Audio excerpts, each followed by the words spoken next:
Take-off. Press 7. 80 knots. Check. À comprendre de Tango, bonsoir, de Tango 3, numéro 0, gauche et attendez. Et bien bonsoir, de... Rotate. Bonsoir, de Tango 100, dans Air France, en 2 ans. Good morning, ladies and gentlemen. You're all very welcome to Route Flight Door 8401 to London Heathrow.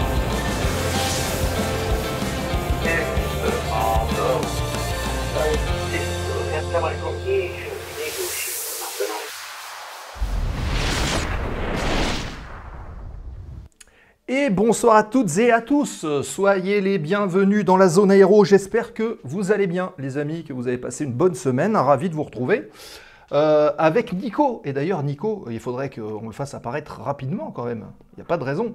Il est où Nico? Il est là. Et ben voilà, on voit son œil. Bonsoir à toutes et tous, vous êtes déjà nombreux sur le chat, je viens de voir ça et ça nous fait plaisir. Merci cher Jordan pour ton resub, il est exemplaire sur Jordan, vous avez vu, 11e mois d'abonnement, ça va faire quasiment un an. C'est beau quand même.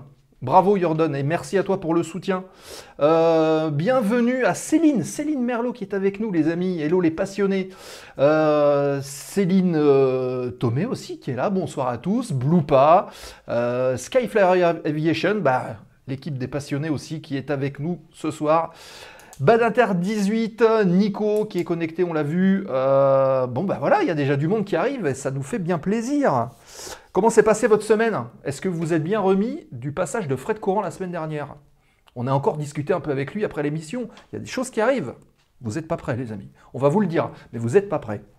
Alors, en zoom Nico, oui c'est ça. Natabouille, bonsoir Natabouille. Bienvenue Natabouille. Natabouille, elle se met à l'aviation de plus en plus. Toujours pas remis. Ah bah, écoutez, que dire de nous? Même Nico, hein. Avec Nico, c'était un grand moment d'avoir Fred avec nous la semaine dernière. Ça fait plaisir. C'était un truc, c'était un truc d'enfance, quoi.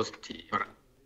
Ouais. Puis c'est aussi quelqu'un qui... C'est pas sorcier. Voilà, qui a fait avancer la science et puis qui a suscité des vocations. Hein, ça, c'est sûr. Bon, alors... quelle heure il est? 34, ouais. On va pas trop s'attarder parce qu'on a notre invité de ce soir qui est avec nous. Et bonsoir Captain Haddock. Eh ben oui, tu vois Nico, il y a Captain Haddock avec nous, regarde, il fait coucou. Bienvenue Captain Haddock, je crois qu'il est streamer aussi. Si Jordan, tu peux faire un petit shoot-out sur Captain Haddock. Voilà, Free Flight 30 qui est avec nous, notre modérateur et organisateur, puisque l'émission de ce soir, c'est aussi grâce à notre ami Eric Free Flight qui est avec nous, qui nous assiste et qui s'occupe avec brio de l'organisation de certaines émissions, et c'est le cas de celle de ce soir. Donc grand merci à toi mon cher Eric. Rendons à César ce qui est à César. Alors, comme d'habitude, on va démarrer tout de suite. Merci aux derniers followers qui ont rejoint la chaîne, dont Captain Haddock qui est là ce soir. J'ai découvert la chaîne grâce à Cyber et Inforéa. Eh bien, ravi. Bienvenue dans la chaîne de l'aviation et des pilotes, tu vas voir, on parle de tout, pas seulement des pilotes pour des pilotes, mais on parle un petit peu de l'aviation en règle générale. Bienvenue à Storix FR, à Igara Girl, à Aztec 789, à Fixulab, à Tankanonymous, bref, à beaucoup de gens qui sont arrivés sur la zone aéro, qui ont follow la chaîne en tout cas.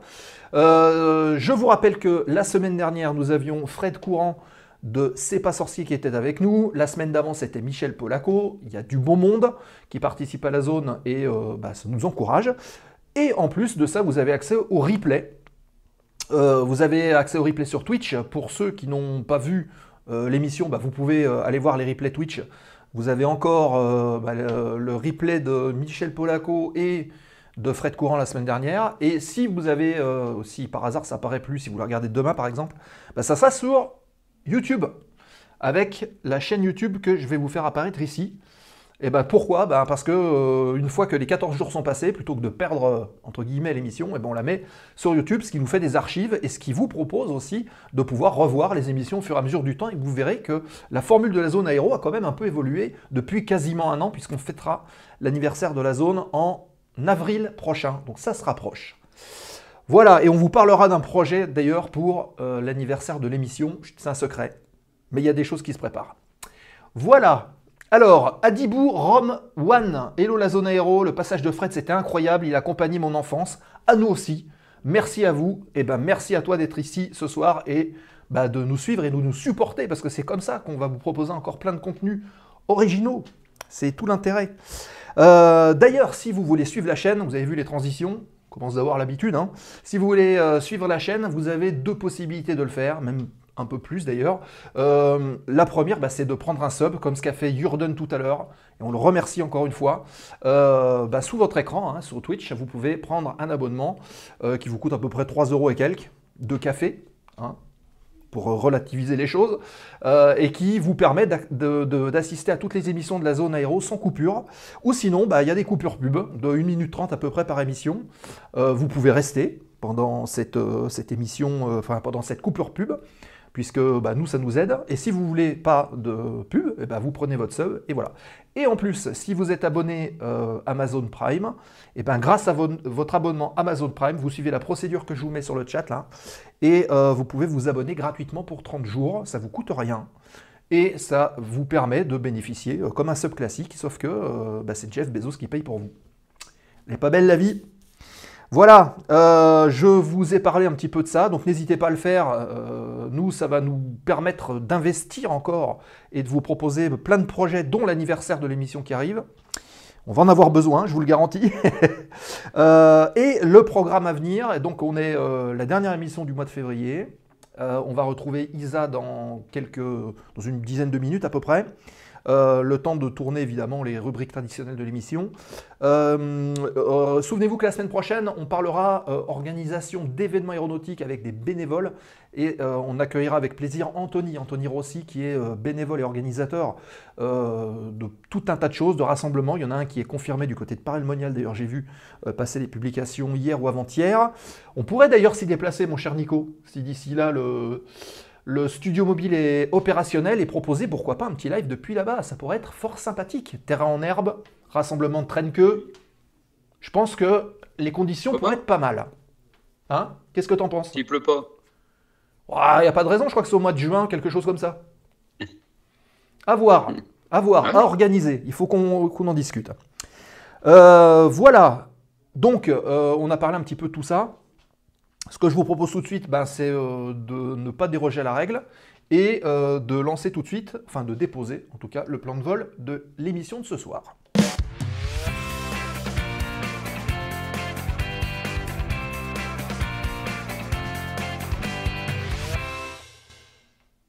Et donc c'est parti pour le plan de vol de l'émission de ce soir. Comme d'habitude, on va faire apparaître le G1000 et merci beaucoup.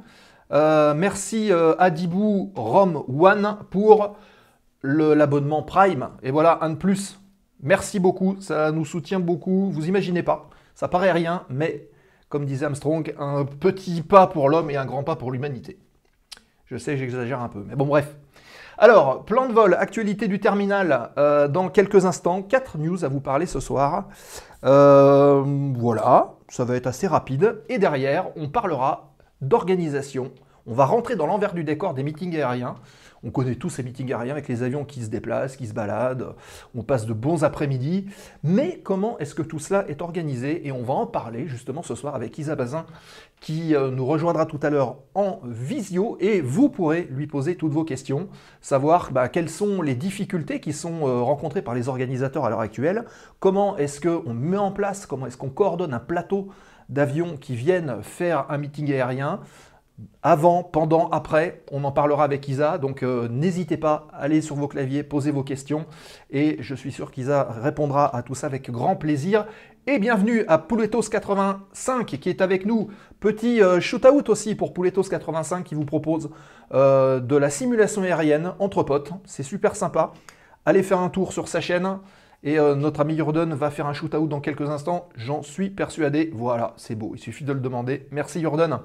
Salut Nico, c'est une déco d'Albatros derrière toi. Alors hop, est-ce qu'on voit... Ah oui, Nico, il y a une déco derrière lui.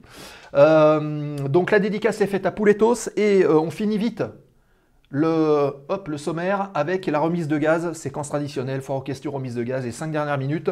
Donc voilà, en fin d'émission, vous pouvez aborder tout ce que vous voulez autour de la zone. Merci pour tout, c'est bien normal. Et on lance tout de suite l'actualité du terminal.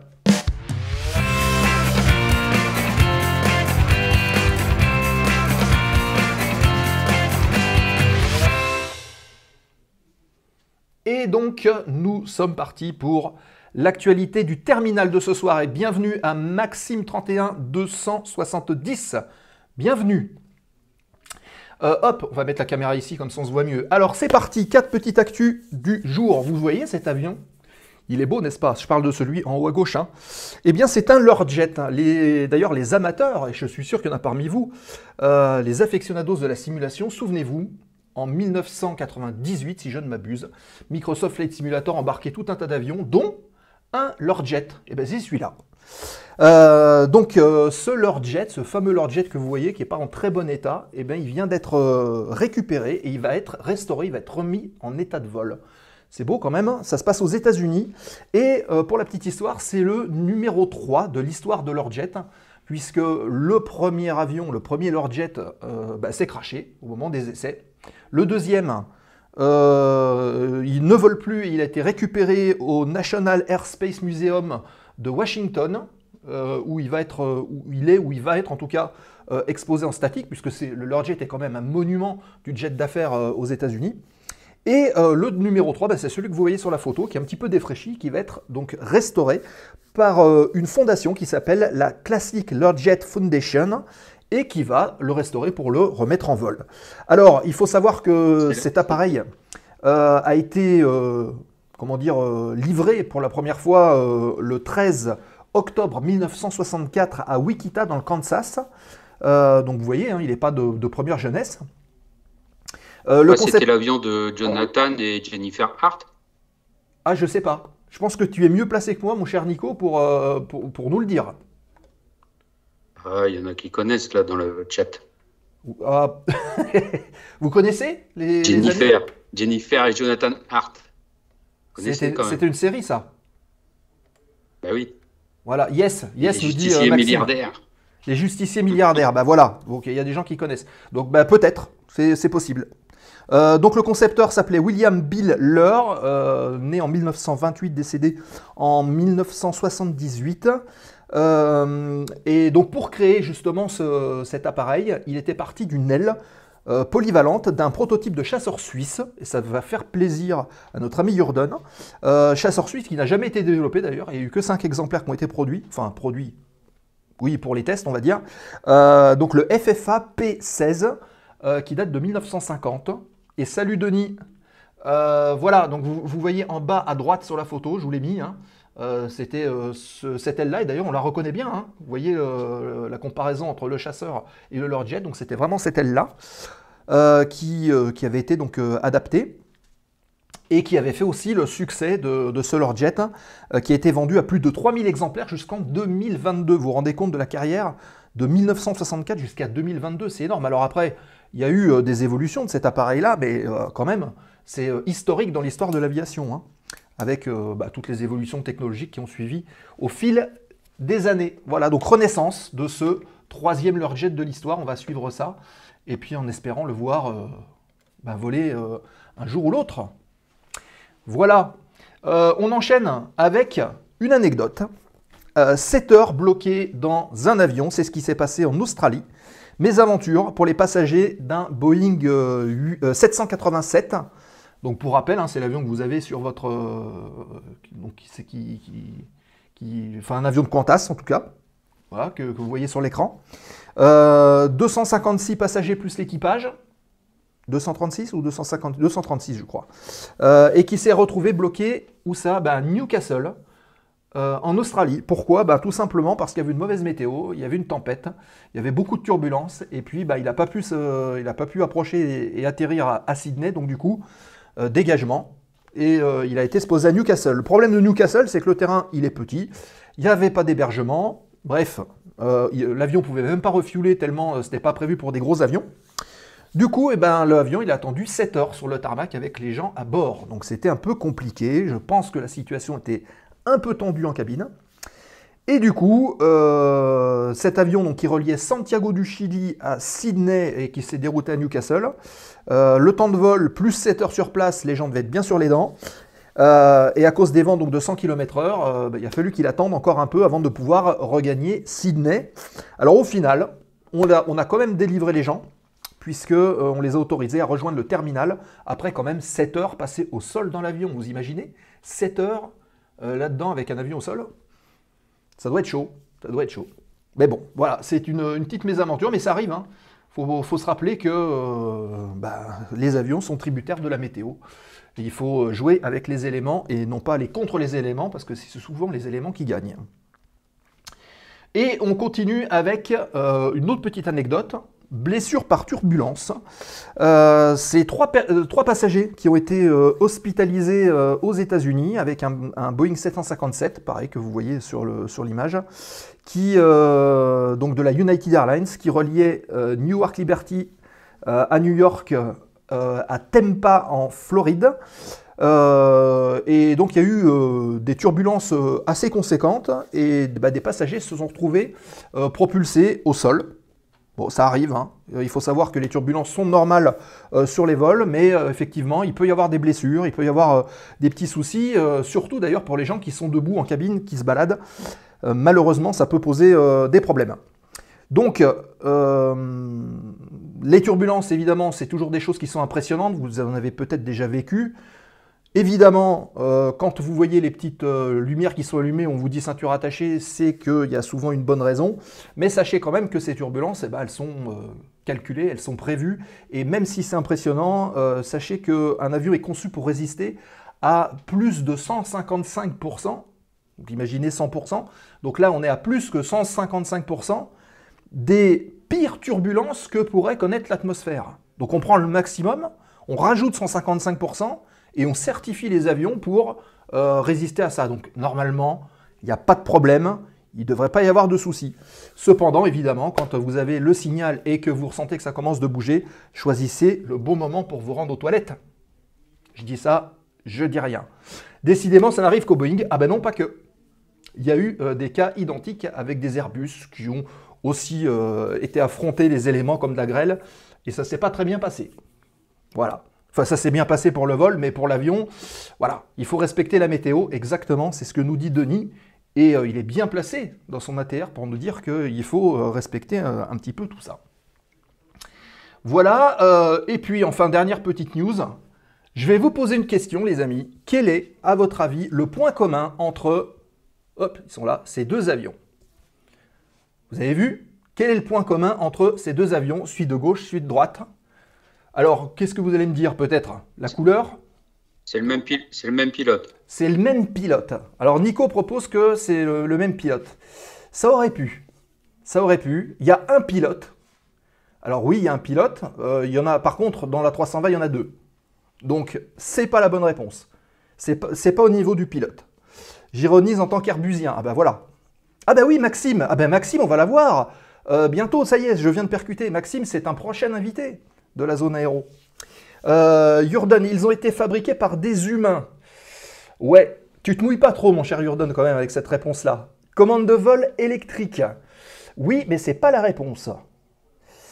C'est Maxime qui l'a livré. Non plus. Non plus, non plus. Mais il y a un petit peu d'idée. Il y a un petit peu d'idée, mais c'est pas ça. Est-ce que, je vois que Isa nous a rejoint. Est-ce que Isa a une idée, justement, sur le point commun entre ces deux avions? Alors, je vois à peine les vignettes. Ah ah, ça vole. Oui, ça vole. Alors, ça a des perdus, ça, non? Oui, ça a des perdus, ça. Ah! Ah! Ah! Leur premier vol, on s'en rapproche, mais c'est pas ça. Toulouse, non plus. Bon, je vais arrêter de vous cuisiner. Eh ben, en fait, c'est le point commun. C'est aujourd'hui, c'est le 22 février. Pourquoi? Parce que le 22 février, le Déperdus 5 que vous avez à gauche, c'était en 1912 et à Pau pour être exact, vous avez un aviateur français qui s'appelait Jules Védrine qui a battu 4 records en une journée avec cet avion. En fait, il a battu le record des 50 km qu'il a parcouru en 19 minutes 03, puis le record des 100 km, parce qu'il a continué, qu'il a battu en 37 minutes 58, donc deuxième record établi, puis un troisième à 150 km avec 56 minutes 41, et enfin les 200 km avec 1h15 minutes et 20 secondes, ce qui faisait de lui le Français le plus rapide à l'époque, en 1912, rendez-vous compte, c'était à Pau. L'avion, Nicolas dit, c'est un monoplan des du Sein avec un moteur Gnome qui faisait 140 chevaux. Voilà, donc 1912, donc, Airbus, 22 ça fait février. pareil. Oui. Vas-y Nico, t'as dit quoi? Alors, il dit l'Airbus a fait pareil. Alors Airbus, c'est quasiment pareil, sauf que c'est pas un record de vitesse, c'est que le 22 février 1987, c'était le premier vol de l'Airbus A320 et son premier décollage que vous avez ici sur la photo. Donc, j'ai une petite anecdote sur Védrine. Oui. Et alors, pour ceux qui... faut s'intéresser à ce gars-là, parce qu'en fait, il s'était présenté aux élections, et puis en fait, il faisait sa tournée électorale en avion. Ah oui. Entre autres. C'est celui qui a aidé Guy de Mer aussi dans l'escadrille de la N3. Parce qu'il avait cassé du bois, le pauvre Guy de Mer. Donc du coup, il allait se faire virer. Et donc Védrine, il l'a pris sous son aile. Et Védrine aussi, c'est lui qui a atterri sur les galeries Lafayette à Paris en Caudron G3. Et ben voilà. Ah, ben justement, sacré aventurier, il y a ce mec-là. une excellente question de Skyflyer qui nous dit, est-ce qu'il y a un rapport avec Hubert Védrine, qui était politicien? Je sais pas. Bonne question. Oui, Faudra qu'on aille voir. Médecin aussi. Oui, après, je crois que c'est un nom qui est quand même assez courant, donc c'est possible qu'il n'y ait pas de rapport. Hein. Faudra chercher un peu. Bon, pour en revenir à nos moutons. Donc, l'A320 premier vol le 22 février 1987, hein, ça date donc pas d'aujourd'hui, hein, avec cette nouvelle famille d'Airbus issue de l'A300 donc de 1972, hein, pour resituer un peu. Le premier vol, donc, il a eu lieu entre 12 000 et 13 000 mètres d'altitude à 900 km/h. Ce sont un trio de pilotes d'essai qui ont participé donc à ce vol. Il y avait un Français, un Allemand et un Anglais à bord, symbole justement de la réussite d'Airbus. Et bonjour à Jumpseat et bonjour à Martin qui vient de nous rejoindre, je pense. Salut Martin. C'est le premier avion civil, comme le disait tout à l'heure Skyflyer, à être doté donc du fly-by-wire avec les commandes de vol électroniques, avec un système de commande, avec une enveloppe de vol qui fera parler d'elle après, notamment lors du fameux crash de Mulhouse-Apsheim.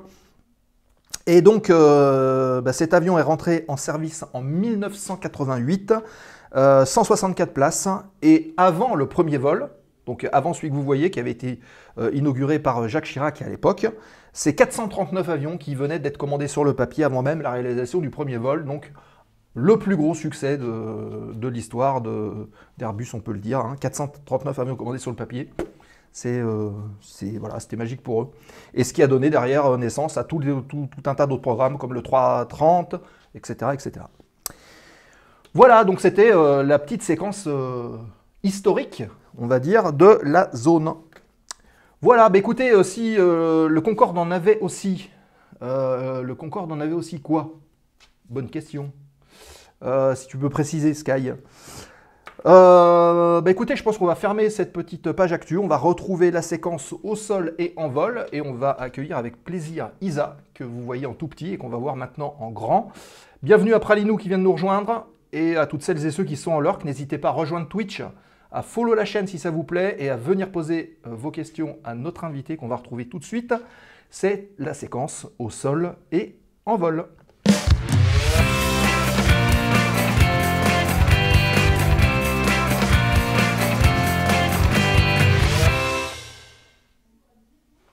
Et la séquence au sol et en vol, et on retrouve Isa Bazin qui est avec nous. On vous avait annoncé déjà depuis un petit moment. Et voilà, elle est avec nous ce soir pour notre plus grand plaisir. Et si vous avez des questions à lui poser, faudra pas hésiter. Et ce soir, on va parler un petit peu de meeting aérien avec elle, de l'organisation notamment, via sa casquette d'organisatrice. Donc Isa, bonsoir. Merci de ta participation dans la zone aéro, ça fait plaisir. Mais merci de m'avoir invité. Voilà, ça fait très plaisir de vous retrouver ce soir. Voilà, tout le plaisir est pour nous.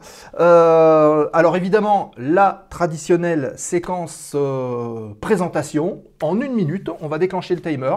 Et en 1 minute, on va te laisser te présenter, nous dire qui tu es, ce que tu fais. Alors, on en a déjà parlé un petit peu en te présentant au fur et à mesure des émissions jusqu'à ce soir. Mais voilà, quelle est la version de toi par toi? Alors, moi, je suis un petit peu née dans l'aviation parce qu'à 4-5 ans, déjà, je suivais mon père sur les petites fêtes aériennes de village parce qu'il était pilote de montgolfière. Ensuite, j'ai un petit peu continué à rentrer dans les manifestations aériennes. J'habitais en Angleterre et je faisais partie de l'équipe des bénévoles de Shoreham by Sea, qui était un grand meeting qu'on a connu internationalement, malheureusement, à cause d'un crash de jet là-bas. Voilà, je suis aussi pilote PPL, propriétaire de 4 avions de collection que je présente très rarement en meeting. Je fais plutôt des petites portes ouvertes, des choses comme ça. J'ai participé à un meeting de Melun-Villaroche Air Légende depuis sa première édition en 2018 et jusqu'à ce que Christian Marat, son grand directeur et fondateur, me demande de le seconder et d'en devenir la directrice déléguée. Voilà, donc je suis un peu le chef d'orchestre au sein d'une super équipe. Voilà. Eh bien parfait, ça y est, on est quasiment à la seconde près, c'est beau. On sent la rigueur de l'organisatrice de meeting, bravo. Bravo, bravo. Timing. Donc, on a fait le tour. Eh ben, il y a déjà des questions qui arrivent. Et évidemment, une d'Aviateur 59 qui a entendu parler d'avions. Et forcément, ce qui amène cette première question. Quels avions avez-vous? Alors, 2 avions de liaison qui sont un Piper L4 et un Stinson L5, qui est le seul en France, qui est l'avion de Papy Boyington. Voilà. Ça perd radico, ça. Je le vois. Voilà. Et ensuite, est-ce que c'est l'avion aussi qu'on voit dans la 7e compagnie? Non, dans la 7e compagnie, je crois que c'est un Storch de la Ferté-Alais qui était utilisé. D'accord. Ouais. Quand ils jettent l'avion, quand Chaudard il jette l'avion sur le camion. Non, les Stinson L5, il n'y en a pas eu en France depuis dans les années 50. Il y en avait qui ont été retrouvés au Laos. Celui-ci est en Italie. Les Italiens en ont gardé quelques-uns. De loin, ça ressemble un peu à un Cessna L19. Mais en fait, ce sont des avions du débarquement. C'était la Jeep des généraux parce que c'est beaucoup plus spacieux qu'un Piper. C'est beaucoup plus puissant. C'est un moteur 6 cylindres. Voilà, c'est pas les 4 petits cylindres du Piper à 65 chevaux. Et donc, c'est très, très rare. Et pour l'immatriculer en France, j'ai d'ailleurs dû le faire rajouter sur la liste des avions éligibles au CNRAC. Et c'est toujours le seul. Voilà. Okay. Voilà. Et ensuite 2 Chipmunk, enfin un Chipmunk parce qu'il y en a un qui va bientôt partir. Un Chipmunk qui est un petit peu connu, c'est l'ancien Chipmunk de Havilland. Chipmunk, c'est l'ancien avion de Jerry de La Ferté, très connu. D'accord, ok. Voilà. Ok. Et alors du coup, vous êtes sous le régime associatif pour faire fonctionner ça? Tu as des pilotes attitrés? Comment est-ce que ça se passe? Alors, on est 3 propriétaires qui avons fondé une association, en fait, de façon parce qu'on regroupe 7 avions. À nous 3 et donc c'est l'association AM and Jam, am-jam.org pourra vous donner l'explication de la dénomination.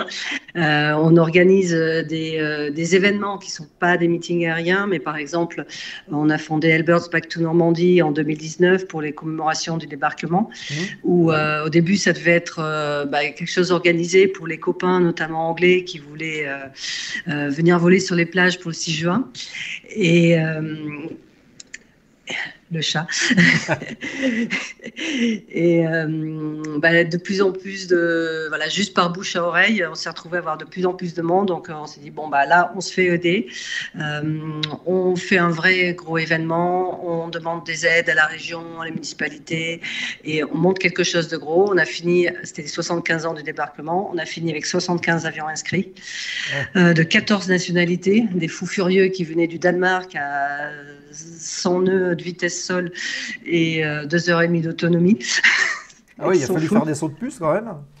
Ah oui, ça a généré des histoires pas possibles rien que pour arriver.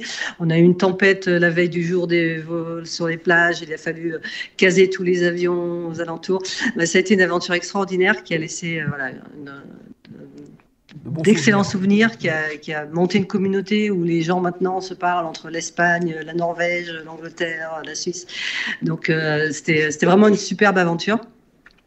Et voilà, on essaie de réimaginer pour le prochain grand anniversaire de manière totalement différente et qui était en fait au niveau logistique qui était à peu près la même chose qu'un meeting aérien. Il n'y avait pas le côté qu'on a maintenant, directeur des vols, dossier de vol, etc. Il n'y a pas la synchro il y avait une synchro des vols parce qu'il fallait synchroniser des avions qui n'allaient pas du tout à la même vitesse, qui n'avaient pas du tout la même autonomie pour passer exactement sur un point A à un instant donné, avec certains qui s'arrêtaient pour refueler. Donc c'était pratiquement plus complexe en fait que faire un programme.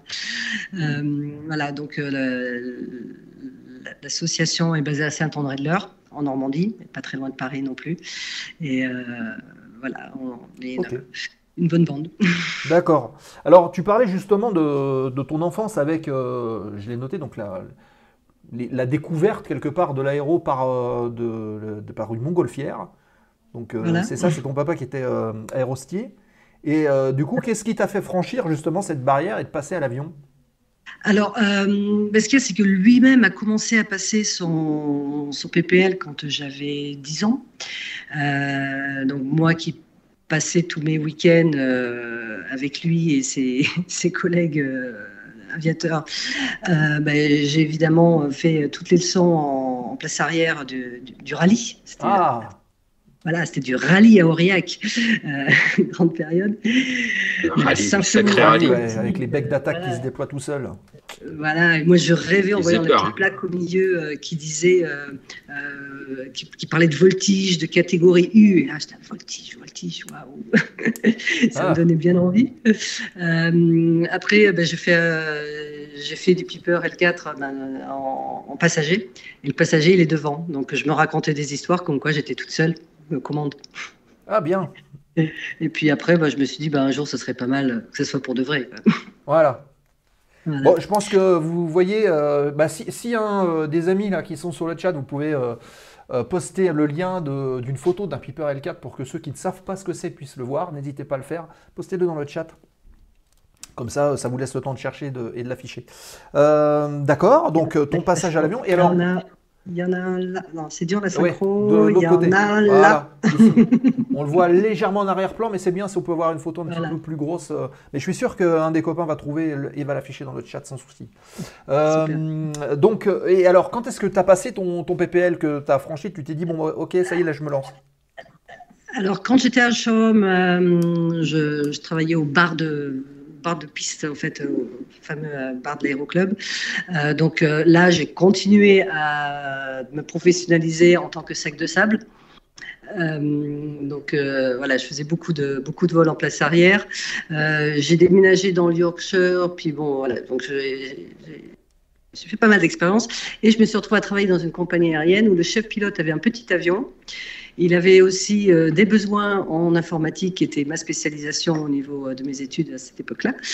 Et en échange de lui monter des trucs très sophistiqués, comme une caméra branchée avec un modem sur un laptop. Ah oui. Absolument énormissime en 98. Mais en échange, il m'apprenait à voler sur son avion. Donc lui, c'était un ancien instructeur de la RAF. Et il avait peur de rien, même pas de moi. Donc c'était... ouais, j'ai percuté l'espace de Gatwick. C'est pas grave. Ah oui, d'accord. Voilà, non, il en avait vu d'autres. Ouais. Cool comme un instructeur de la RAF. Les anglo-saxons sont assez souples quand même. Voilà. Et il te laissait te faire peur pour que tu aies bien compris que tu avais fait une gaffe. Quoi. Ouais. C'était intéressant. Et merci à Eric. Tiens, j'affiche vite fait. Voilà l'avion dont on en parlait. Il est beau, hein? Voilà, donc c'est de cet avion-là dont on parlait il y a quelques minutes. Voilà, pas exactement celui-ci, mais son frère. Voilà. Et donc, le mien, il a un nez à damier très reconnaissable. Et voilà, donc ensuite, par voie de circonstance, je suis arrivée en France. J'avais pas fini mon PPL. J'ai fini mon PPL sur Piper de 1942, donc train classique, ce qui facilite énormément les choses Ah, voilà. pour après. Voilà. S'il y en a qui hésitent et qui ont la possibilité, alors déjà, Saint-Cyr, c'était le truc de moins cher, mais c'était l'avion de mon enfance sur lequel j'espérais pouvoir voler une fois que j'aurais mon PPL. Voilà, j'ai fait mon solo sur un avion de 1942. Donc, c'était vraiment super chouette. Il y a pire. Voilà. Bien. Je suis allée travailler aux États-Unis. Là, j'ai trouvé un espèce de nid de train classique et de Piper, Andover Academy, pas très très loin de New York où j'habitais, qui m'a permis de faire des cours de bush flying avec quelqu'un qui s'appelle Damian Elgadaigo, qui est vraiment très très très très fort. Donc ça, c'était le kiff total. D'accord. Voilà, se poser dans les lits de rivière, dans des champs qui ne sont pas prévus pour, etc. C'était très chouette. Et ça dégourdit bien. Et puis, pendant ce temps-là, j'ai eu la folle idée de m'acheter mon premier avion. Donc, je devais avoir 32 ans à peu près. Mais du coup, tu étais breveté ou pas encore? Ah oui, ça y est, là, c'était fait. Oui, en 6 mois d'être arrivé en France, j'étais breveté. 15 jours plus tard, j'étais lâché voltige. Et j'ai un peu fini mon PPL avec du DR220 et autres. Et donc, c'est en quelle année, ça? On est à peu près un ordre d'idée? 2002, je crois. Ok. Voilà. Ça doit être même l'anniversaire aujourd'hui, parce que je crois que c'était les jours de ma fête. Et c'est le 22 février, donc ça doit être peut-être même l'anniversaire de mon brevet. Et ben voilà, joyeux anniversaire au brevet. Voilà. 2002-2023. 21 ans. Voilà. C'est beau. Et voilà. Ok. Donc, je me suis acheté mon premier avion. J'avais pas d'appart à moi. Je n'étais pas du tout installée, mais j'avais un avion. Voilà. Ouais, ça suffit. Et ensuite, j'ai rencontré quelqu'un qui s'est dit, qui était pilote. On s'est rencontrés en l'air. Et on s'est dit, lui aussi s'est dit, je m'achète un petit Dorine Turbi. Et puis après, on a eu un petit avion familial à 4 places. Et puis après, on est parti dans les Hellbird, qui sont des avions qui ont une histoire extraordinaire. Et ça grandit de là, voilà. Celui monobras nous demande Free Flight. Exactement, celui de Monobras. Alors, j'étais passé rapidement. Monobras était un gars très fort en couleur qui avait fait l'Algérie, Suez, qui avait piloté du Birkat, du T6, où il s'est fait abattre en T6 en Algérie. Alors, il le racontait en disant non, mais moi, je suis passé 2 fois, mais j'étais con, il ne faut pas passer 2 fois quand tu strafes. Et la deuxième fois, on s'est fait descendre. Voilà. Donc il a perdu un bras, donc il s'appelait Monobras. Son surnom était Monobras et il se présentait en tant que Monobras. Il est devenu contrôleur aérien, mais vu son caractère, apparemment, ça n'a pas très très bien marché.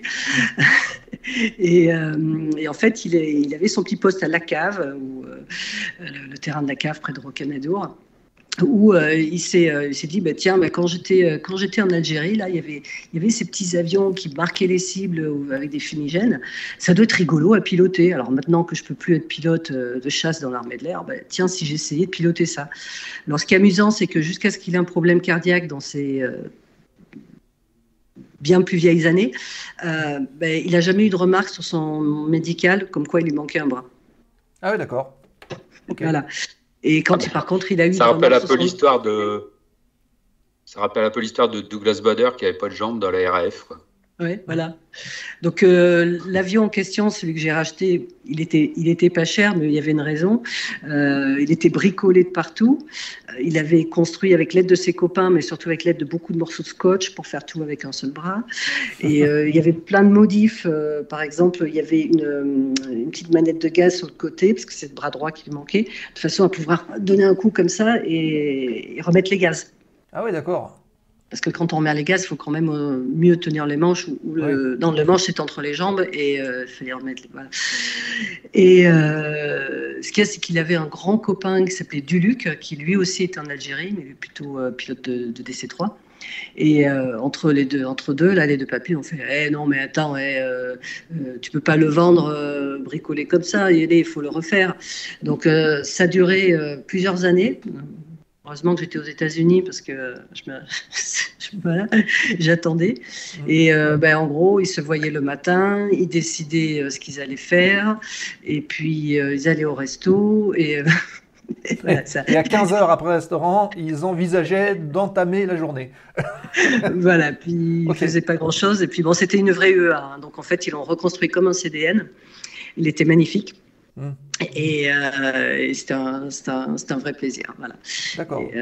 On s'est séparés pour descendre de puissance, parce qu'il avait 108 chevaux, c'était un Waigero officiellement, et donc très puissant pour le poids que ça faisait. Et je m'en suis séparé pour passer à l'avion historique du débarquement. D'accord. En habitant en Normandie en plus. Ouais, voilà, c'était ça cadrait, quoi. C'était logique. Ok. Dans une grange. Petite question, réaction de Skyflyer qui nous dit « Ce doit être un super sentiment de posséder son propre avion. » Alors justement, quand on t'a dit « Tiens, ça y est, il est à toi, voilà les papiers », qu'est-ce que tu as ressenti? Alors, déjà, dans la démarche, toutes les personnes, ça m'arrive très souvent de conseiller des gens pour acheter un premier avion, tout le monde, et je l'ai fait aussi, font plein de tableaux Excel pour essayer de voir est-ce que ça rapporte, etc. Est-ce qu'on y gagne quelque chose? Parce que bon, moi, je volais comme une dingue, je faisais de la voltige aussi à l'époque, je faisais toutes mes congés, c'était à faire des entraînements voltige. Voilà, je faisais 100-150 heures par an, quoi. Et c'est ce qui m'avait me faire poser la question, tiens, pourquoi pas avoir mon propre avion? En fait, au final, on s'aperçoit que financièrement, c'est pas forcément intéressant, mais c'est la liberté. Et quand on peut faire un vol de 15-20 minutes pour aller dire bonjour à des copains, faire un barbecue avec eux, laisser l'avion toute la journée au sol, tiens, finalement, je vais refaire un petit vol. Et ça, vraiment, c'est en or. Et tous les gens qui ont touché à la propriété veulent plus entendre parler d'Aéroclub. Oui, ça paraît... C'est une vraie liberté. Ouais. Et sinon, le jour où... moi, j'ai eu du temps quand même, parce que j'avais eu à peu près 3-4 ans avant qu'il soit complètement reconstruit de A à Z. Parce que quand je l'ai acheté, il y avait un fuselage d'un côté, il y avait l'hélice sous le lit de monobras, le moteur, je ne sais pas où il était. Enfin, j'ai acheté un truc en pièces détachées, où il y avait, avec un contrat où il y avait écrit « en état de vol ». D'accord. Voilà. Bon, c'était bon, je pars quelque temps aux États-Unis et quand je reviens, il faudrait qu'il soit en état de vol. Ouais. C'était un peu fou. Hein. Voilà. Faut pas être très raisonné dans ces choses-là. Et après, dans le jour où justement, quand on attend une restauration comme ça, et le jour où on met les gaz, c'est un grand moment. C'est superbe. C'est un aboutissement. Oui. Ok. Je vois dans le chat Céline Merlot qui nous dit « Je suis de retour », mais seulement sur le chat, malheureusement, pas de connexion suffisante pour le live. Elle est peut-être en escale, je ne sais pas. En tout cas, voilà, le chat. Envoyez le bonjour à Céline. N'hésitez pas à lui envoyer plein de petites émotes, parce qu'elle doit vous lire, mais ça se trouve, elle n'est pas en train de voir le live. Donc, on a parlé ensuite de ton arrivée sur Melun, avec la casquette de meeting et ton évolution au sein de cette organisation. Qu'est-ce qui t'a donné envie de mettre le doigt là-dedans? Alors déjà, je suis arrivée sur Melun les 2 premières années, non pas dans l'orga, mais en tant que pilote. D'accord. D'ailleurs, je ne l'ai pas réalisé depuis longtemps, mais c'est moi qui ai été le premier avion à décoller du premier meeting de Melun. Ah oui. Ok. Voilà. Les petits avions, on les met des fois en ouverture. Maintenant, on fait plus ça à Melun parce que je trouve que c'est un peu bateau. Il vaut mieux un gros truc fait du bruit. Mais voilà, j'ai ouvert le meeting 2018 en tant que pilote avec un autre pilote et un autre avion de l'association Menjam. En 2019, pareil, avec un autre pilote. Et le Stilson L5, enfin, l'autre pilote c'était mon mari. Et ensuite, je connaissais très bien Christian Marat, je connaissais un petit peu l'orga, et puis je dis, voilà, avec mon petit background chef de projet, informatique, etc., j'avais quelques suggestions à faire, et puis ce qu'il y a, c'est qu'entre-temps, j'avais monté ma boîte de conseil aéro suite à des très gros projets qui ont fait que j'ai quitté ma vie professionnelle aux éditions Atlas et que Je suis devenue donc conseillère technique aéro. J'ai passé 2 ans à plein temps sur le tournage de La Promesse de l'Aube. Enfin, sur le tournage, sur la préparation, puis la relecture du scénario qui était basé sur le livre de Romain Gary, jusqu'à trouver les 6 avions Boston qu'il fallait pour le tournage, sachant qu'il n'y en avait qu'un seul au monde en état de vol et aux États-Unis. Ouais. Donc, il fallait se gratter la tête. Donc, bon, là, j'ai imaginé utiliser des flamands, où en filmant bien, ça peut ressembler à des avins. Donc, les trouver, les faire jouer. Il y avait aussi une trentaine d'autres avions qu'il fallait recruter, emmener en Belgique. Il fallait un avion qui semblait tout pourri, qu'on pouvait un petit peu abîmer. Donc là, c'est le réseau des copains qui agit. J'ai dégoté un 317 de la Montagne Noire, le mec des planeurs.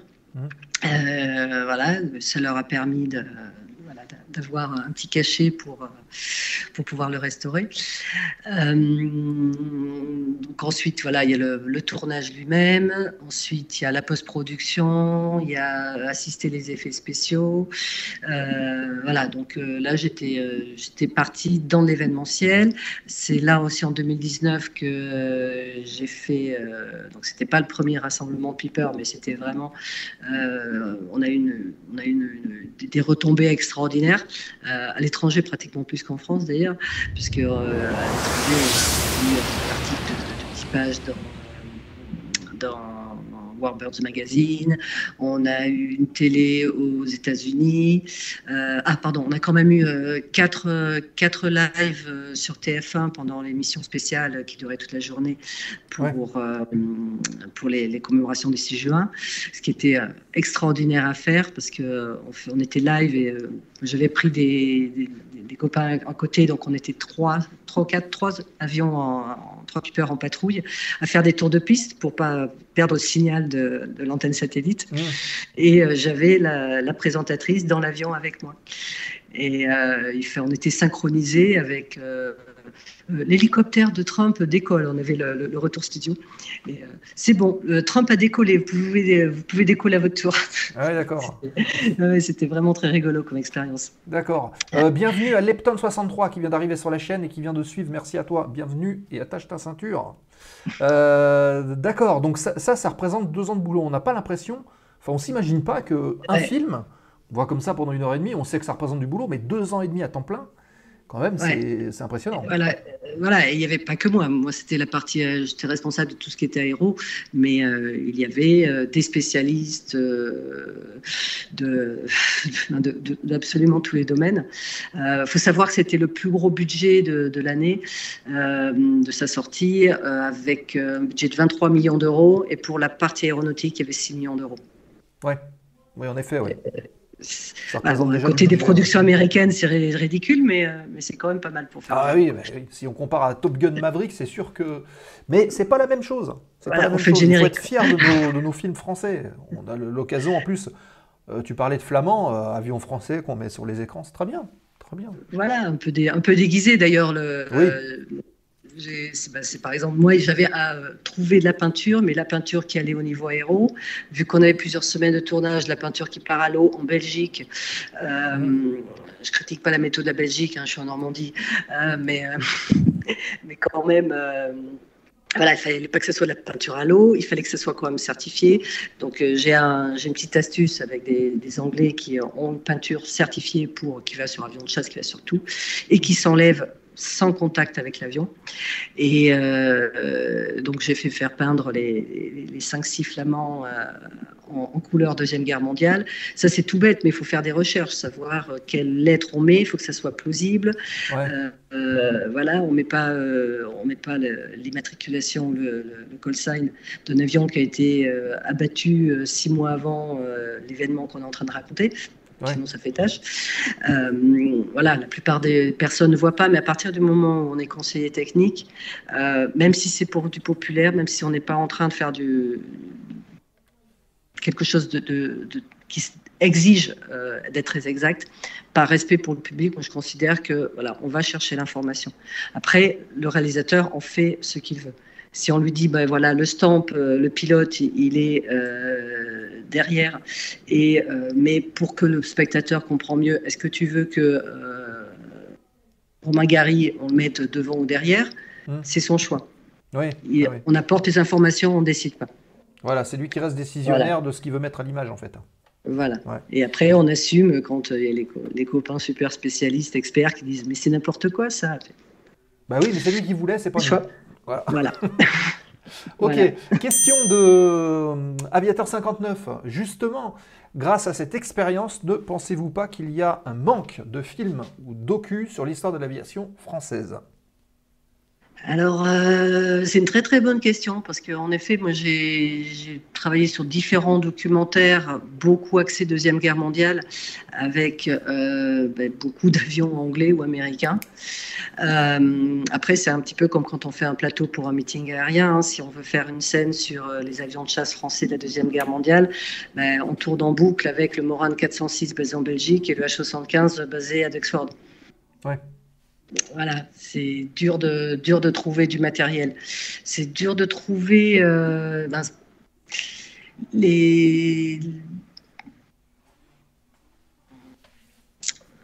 réalisateurs. J'ai jamais vu trop passer d'appels d'offres sur ces sujets-là. Ouais. Je ne sais pas quel axe serait. Est-ce que le fait aussi de dire que forcément ce qui a trait à l'aviation va coûter de l'argent, donc il y a peut-être une réticence des gens qui investissent là-dedans, disant oh là, on va investir beaucoup, mais est-ce que ça va rapporter suffisamment? Alors, ce qu'il y a, c'est que déjà, il faut quelque chose à filmer. Donc, si la question, c'est... c'est passé vite. Est-ce que c'était l'aviation française à une période donnée ou toute l'historique? Un manque de films et de documentaires sur l'histoire de l'aviation française, en règle générale. Voilà. Donc, en règle générale, on peut trouver des choses dans des musées, mais il faut réussir à les sortir des musées. On peut vite être coincé parce que il faut quelque chose à filmer. Et si on l'a pas ou si on l'a, voilà, on peut pas faire du VFX, des effets spéciaux numériques tout le temps. Partout, donc il faut trouver quelque chose à filmer. Les musées ne laissent pas forcément sortir les choses. C'est des histoires d'assurance? Ça dépend. Si c'est un musée privé, c'est une histoire de choix, etc. Si on pense à une des plus grosses collections, qui est quand même le MAE, le musée du Bourget, de l'air et de l'espace, c'est un musée qui est extrêmement réglementé. Si on veut sortir une assiette, il faut que l'hydrométrie soit correcte. Je caricature, mais c'est considéré comme un musée tel que le Louvre ou le musée d'Orsay. Donc, on ne va pas sortir les avions et les démarrer. Contrairement à ce qui se fait, par exemple, en Angleterre, le musée d'Hendon ou de Cosford, il y a des bacs d'huile sous les avions parce que les avions sont vraiment conservés en état de marche. Ils ont le moteur qui tourne une fois par an. Ah oui, d'accord. On est très loin de ça. Beagle Raf, Beagle Strife, qui vient d'arriver sur la chaîne. Bienvenue à toi. Voilà, il y a des gens qui nous rejoignent et ça fait plaisir. Écoutez, je pense qu'on va rentrer un petit peu aussi dans le vif du sujet, puisque j'avais quelques questions à te poser, notamment sur cette organisation de meeting Air Légende. Alors, tu parlais tout à l'heure de société. Quel distinguo on peut faire entre, j'allais dire, des meetings ou voilà, des petits rassemblements qui sont organisés par des bénévoles, des passionnés, parce que les pros sont aussi passionnés, mais il y a quand même une casquette commerciale, peut-être un peu plus, qui vient derrière. C'est quoi la différence entre les deux pour qu'on s'y retrouve? Alors, il y a la taille, parce que évidemment, quand on est dans un petit rassemblement, mais si je reprends mon rassemblement à Albirds, où j'avais 75 avions, donc une centaine de personnes en équipage, bon, ça, c'est à peu près l'équivalent d'un gros meeting comme Melun.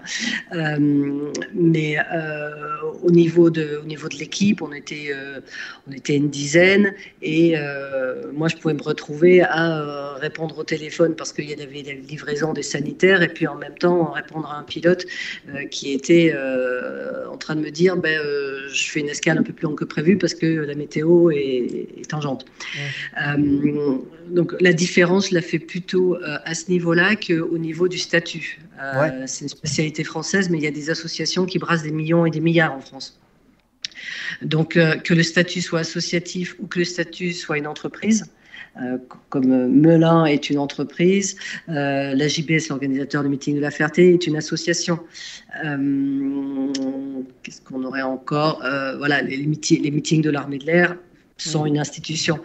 Donc, si on compare des tailles des événements nationaux, donc la différence, elle serait pas tant sur le statut juridique de l'organisateur lui-même, mais plutôt sur l'organisation qui accompagne un meeting de grande envergure. Ouais. Dans un meeting de grande envergure, que l'organisateur soit une association ou soit une entreprise, on en revient toujours il y a un moment où on doit basculer, où certaines tâches doivent être prises en compte par des professionnels. Ouais. Ouais, il y a des bénévoles qui sont extraordinaires. Bénévoles pour gérer certaines choses qui dépassent peut-être les compétences habituelles, quoi. Voilà, c'est les compétences ou c'est le temps. Bon, il y a des bénévoles souvent retraités qui font plus d'heures que quand ils travaillaient avant parce qu'ils sont vraiment à plein temps. Mais en général, on ne peut pas avoir une orga ou si je vois l'organisation qu'on a à Melun, on a une équipe d'à peu près 4 personnes qui travaillent pratiquement à l'année. Là, on a bouclé le meeting 2022, on a bouclé fin octobre. Question de récupérer à peu près tous les paiements et de nous faire, de régler tous les sujets de facturation. Ouais. Et de débrief et de compte rendu, etc. Et de rétex, des collègues des rétex, c'est quelque chose auquel j'apporte beaucoup d'importance. Et dès le mois de novembre, ça a recommencé pour 2023. Ah oui, d'accord. Okay. Voilà, les courriers, tous les dossiers pour les forces aériennes étrangères doivent être déposés décembre, janvier au maximum. Donc, c'est vraiment non-stop. Et c'est ce qui est très, très intéressant. Alors, j'ai la grande chance d'avoir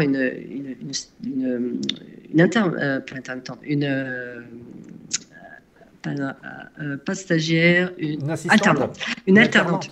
Voilà, j'ai une assistante événementielle qui prépare des masters en gestion de projet événementiel, qui est arrivée depuis le début de l'année. Et c'est intéressant d'avoir quelqu'un de nouveau comme ça, parce que ça permet de regarder ce dans quoi on baigne avec un œil neuf. Et c'est vrai qu'en mois de janvier, j'avais pas trop de choses à lui faire. Là, déjà, ça a changé. Et je lui ai expliqué comment, au début, on est 2, 3 à partir sur quelles sont les grandes lignes, etc. Et plus le temps va, plus on se retrouve à 10, 20, 30 et le jour J moins 4 jours, quand vraiment tout commence à s'affouler sur place, il y a 200 personnes dans l'organe. Ouais. D'accord. Et ce qu'il y a, c'est que pour que ça marche, il faut que cette espèce de pyramide se construise petit à petit. Il y a aussi des gens qui sont des prestataires et là... peut-être que ça se fait, Oshkosh a des milliers de bénévoles, mais dans le cadre français, la chose qui marche, il y a des éléments où tout doit être confié à un professionnel qui a un cahier des charges et qui peut être indépendant sur ce système-là. D'accord. Alors, je ne sais pas si on peut le dire, mais ça représente, on va dire, une enveloppe pour avoir un ordre d'idée de ce que peut coûter aujourd'hui un meeting aérien de grande ampleur. Est-ce qu'on a des chiffres qui peuvent donner justement une indication? Oui. Au niveau français, les gros, ce qu'on a dit, les meetings de grande envergure tournent sur un budget entre 500 000 et 1 million d'euros. D'accord. Ok. Donc ça, c'est le budget global en incluant les prestations des avions. Oui, l'essence, tout. Ok, d'accord. Et donc, quasiment un an. Et donc, quand les gens se plaignent du prix du billet, ils devraient réaliser que ça serait impossible de le faire sans partenaire, sans prestataire, sans ces foutus temps de VIP qui nous empêchent de voir les choses. Ouais. Voilà, c'est très difficile. J'ai vu, c'était 22 €, c'est ça? Ouais, on est à 23. On est monté à 23, ouais. N3. pour l'instant. Ouais, mais Jusqu'au quand on fin voit mai. le plateau, là, j'ai vu une photo aérienne du plateau là, de Air Legend. Ouais, ça vaut vraiment le coup, hein. Franchement, Ah, il y a il n'y a rien pas à encore. regretter. Il manque beaucoup de choses. Il manque 4 Spitfire, 4 P51, 2 DC-3, 3 J-18. Là, je vois dans les yeux de Nico Allez. qu'il est en Alors là- train de s'imaginer avec le studio mobile. Je le connais, Nico, je le vois dans son Non, œil. mais là, j'ai une photo aérienne, donc je vois un Hurricane, je vois 2 Spit, je vois 2 ME109, enfin des bûchons, je vois le Morane 406, je vois un T6, après je vois un P47, un P51, Skyrider, très rare aussi, un Wildcat, Bearcat, non, ça c'est un Tempest. Non, je sais Non, plus ce que Tempest, c'est. il est prévu. C'est pas encore annoncé. J'attends qu'il vole pour Mhm. l'annoncer. Il n'y en a qu'un seul au monde et il n'a pas encore volé. Donc, Ah, D'accord. mais c'est prévu. ah. Donc voilà, là, il y a scoop, les amis. Il y a des scoops, ouais. Il y a des scoops. Ah bah voilà. Non, mais voilà, il doit voler dans les jours à venir. Mais Voilà, faut attendre que ce soit vraiment confirmé. voilà. Ok. On a les dates justement de ce meeting, que les gens commencent de. Ouais. Alors, le deuxième week-end de septembre, comme tous les ans. Donc, ça tombe le 9 et 10 septembre 2023. Voilà. Nico, je te négocie ta visite pour ce meeting. Tiens, Free Flight qui s'énerve. D'accord, donc comment est-ce que tu gères justement ces échanges avec ces propriétaires? Parce que tu l'as dit, hein, ce sont des propriétaires d'avions qui... Pas forcément. Pas Pas forcément. forcément. Qui les bichonnent, enfin, je veux dire... Des fois, il y a c'est- des avions. Non, des fois, il y a des avions qu'on connaît très bien et le propriétaire est mystère. Parce que les gros Warbird à plusieurs millions d'euros peuvent être un investissement. Et il y en a qui sont pilotés par leur propriétaire. Il y a des collectionneurs qui ont une dizaine d'avions de collection de Warbird et qui ne sont pas pilotes. Ouais. Donc Voilà. du coup, en fait, la S'ils négociation en se cherchent, fait avec je suis qui? là. Hein. S'ils en cherchent, je suis là. Hein. La négociation, elle se fait avec qui? Elle se fait avec le propriétaire ou alors avec le pilote? Alors, il y a des avions où c'est le propriétaire ou l'association aussi. Il y a des avions d'association. Et sinon, il y a des opérateurs. En France, on ne va pas vraiment avoir ce cas-là. On l'a beaucoup en Grande-Bretagne ou en Allemagne, où il y a des gens très connus qui sont souvent des ateliers de maintenance d'ailleurs. En Belgique, on a Frédéric Vormezel par exemple. Chez les Anglais, on a la TFC, la société de Stephen Gray Ouais. d'Oxford. On a Ultimate Fighters, la société de feu Caroline Grace, maintenant Richard Grace, Sywell, où là, on fait le petit shopping. Voilà, moi, avec certains de ces opérateurs-là, j'ai ce que j'appelle mon menu McDo, c'est-à-dire que pour un certain prix, j'ai droit à 2 gros, 2 petits.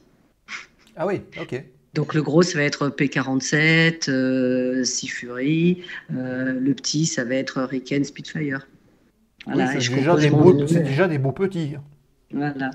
Donc ça, Un menu McDo comme ça, moi, je la mangerai tous les jours. Hein. c'est une période que j'adore. J'appelle ça le air show shopping. Ouais. Et voilà, moi je suis pas très magasin, je suis pas très fringue et tout ça, mais par contre, alors un P51, peut-être, ah ouais, avec 2 P51, les couleurs vont bien ensemble. Voilà. Non, c'est Alors, très marrant. moi, c'est Puis pareil, mais au magasin de maquettes. Voilà, c'est ça. voilà. Il y a Ouais, mais ce Big, qu'il y a, c'est que moi je les garde pas. Hein. Il y a Bagel Raf One qui dit un Antonov 2. Il pose la question. Alors, Antonov 2, il y en a un en France qui était, je crois qu'il a été repeint, mais avant il était à des couleurs très, très flash, très para. C'est sympa au sol parce que c'est impressionnant de voir un biplan de cette taille-là. J'ai jamais eu de proposition exploitable parce qu'après il faut voir avec quoi on le fait voler. Ouais. Puis bon, il y a le problème, c'est que même si on aura envie d'expliquer que un Yak 3, ça n'a rien à voir avec Poutine, il y a une censure. Ah ouais, Il y a une d'accord. censure qui se fait depuis. Oui, depuis les événements qu'on connaît. D'accord. Voilà. Ok. Voilà. Spitfire On petit, tu vas développera cacher ça du plus tard. côté. Nico, on va au McDo quand, nous demande Aviateur 59. Vous allez faire les courses, les amis. Hein. Ah bah, ouais. Antonov 2 basé à Pau, nous dit Ça dépend Maxime. quel McDo. Ouais, ça doit être celui-ci qui devait être para avant. Ouais. Ouais, c'est ça. Parapo, ouais. Alors justement, quand tu fais ton shopping, qu'est-ce qui te fait dire, bah tiens, je vais prendre ça, je vais prendre celui-là? C'est l'association? Tu as déjà un plan dans ta tête en disant, on va suivre l'histoire, on va l'organiser autrement? Comment est-ce que tu mets ça en place? Alors, il y avait au départ derrière les gens de l'idée de thème, qui peut être une bonne idée, mais au bout d'un moment se révèle un peu une fausse bonne idée, dans le sens où on a vite épuisé les thèmes qui peuvent être intéressants. C'est-à-dire que si on prend des thèmes historiques, par exemple la bataille du Pacifique, ça c'est génial, on met des palmiers, du corsaire, on raconte l'histoire de Papy Boyington, voilà, ça c'était génial. Pour la déco, pour la com, pour les tableaux à présenter, c'est super. Après, on a fait la bataille de France, la bataille d'Angleterre, le débarquement. Alors après, bon, avoir un thème qui est quelque chose un petit peu compliqué à expliquer aux gens, et voilà. Si on n'a pas fait, si la guerre froide, ça s'est fait aussi. Et il y a un moment où on se dit, le thème, c'est Warbirds et Jet, ancien et moderne. Ok. Et ça se suffit à soi-même. Cette année, l'accent est mis, alors c'est un exercice périlleux, parce que l'accent est mis sur le maximum d'avions qui n'ont jamais été vus. Habituellement, il y a toujours quelques stars qui n'ont jamais été vues. Là, il va en avoir une grosse proportion. Alors ça implique beaucoup plus de travail de recherche. Voilà, il y a 9 P-51 en Allemagne en ce moment. La moitié ne sont pas vus et on ne connaît pas forcément les propriétaires, c'est très très secret, etc. Donc quand on sélectionne quelque chose, il y a la machine, mais il y a aussi le pilote. Il faut que le pilote, qu'il y ait un pilote qui puisse le présenter en toute sécurité, en respectant la réglementation, les expériences requises de réglementation. Si on fait voler des gens ensemble, c'est encore plus compliqué. Ouais. Donc c'est pas simple. C'est toujours très sympa de voir les commentaires sur les réseaux sociaux de ouais, puis ça serait bien d'avoir aussi je ne vais pas citer de choses parce que sinon, il y en a peut-être qui sont là. Mais voilà, c'est très difficile. Il faut rester dans un budget et il faut bien tenir compte que le budget plateau, c'est systématiquement celui qu'on peut se permettre d'exploser parce que le jour J, jamais tout le monde peut être là. Ouais, c'est ça. Il y a la météo, il y a les problèmes mécaniques, techniques. On a même eu l'an dernier 4 avions annulés à cause Covid. Il y a eu une vague de Covid dans la bande de ces 4 avions qui volaient ensemble. Donc on finit toujours avec des annulations. Donc il faut en prendre plus. Ouais. En gros, il faut obligatoirement exposer son budget. D'accord. Dans les prévisions. Okay. En espérant qu'on ne sera pas trop chanceux. Mais après, voilà. J'imagine aussi que, tu le disais, l'aspect réglementaire, l'aspect sécurité est super important. Je repense aux images qu'on a vues il y a quelques mois en arrière, où il y avait une démonstration et on a vu un avion qui a coupé la queue d'un B-17 ou quelque chose comme ça là, aux États-Unis. Oui, tout ça, voilà, c'est super réglementé. C'est pas les pilotes, ils font ce qu'ils veulent comme ils veulent. Voilà, alors c'est réglementé et c'est d'autant plus réglementé depuis que le nouvel arrêté sur manifestation aérienne est paru le 21 novembre 2021. Il est en train de se mettre en place, il va y avoir de nouveaux amendements pour la saison à venir, mais ceci a rajouté de grandes complexités pour monter un plateau et pour monter un scénario. En gros, pour pouvoir faire voler 2 avions ensemble, il faut que ces 2 avions-là aient répété au moins 3 fois avant le meeting leur vol. Et alors, combien il y aura d'avions sur le plateau, qu'on a un ordre d'idée justement de ce que ça pourrait représenter? Alors, bon, certains sont en statique, comme les Rafales qui sont en spare, etc. Mais c'est autour d'une centaine, entre 80 et... Voilà. Donc on imagine si ces avions-là doivent répéter 3 fois pour voler ensemble, ça devient chaud là. Non, mais c'est pas le jour des répétitions. D'ailleurs, les répétitions sont pas faites pour s'entraîner. C'est fait pour montrer, pour que le DV, le directeur des vols, valide les présentations surtout quand c'est des gens qui ne connaissent pas, ou que les pilotes prennent leurs repères. Donc non, ce sera absolument impensable d'avoir 3 répétitions par. Voilà, il y a 6 heures de spectacle. 3 répétitions chacun, ça ferait 18 heures. On ne peut pas avoir 18 heures de vol dans une journée de 24 heures, surtout en septembre. C'est absolument impensable. Donc, c'est pour ça que, par exemple, on fait voler un sabre et un MiG ensemble. On a un sabre et un MiG, ça semble absolument évident de les faire voler ensemble. Quand il y en a un qui vient de... Ah. Je crois que ça a coupé un petit peu. On va peut-être retrouver... Ouais, il y a une petite coupure. On va laisser le temps à la connexion de revenir. Alors c'est assez intéressant ce que dit Isa, notamment en termes de sécurité, parce que c'est vrai que mauvaise connexion en Normandie, oui c'est ça.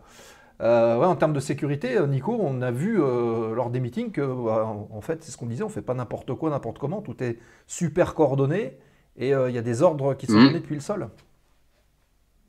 Ouais, c'est ça. Et pareil, en Angleterre, c'est pareil, il y avait un...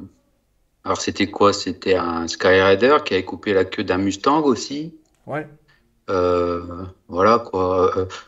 Et puis, moi, j'ai l'impression qu'en fait, ces accidents-là voilà, sont arrivés en fin de meeting. Ah oui. Ah, peut-être pas. Ouais,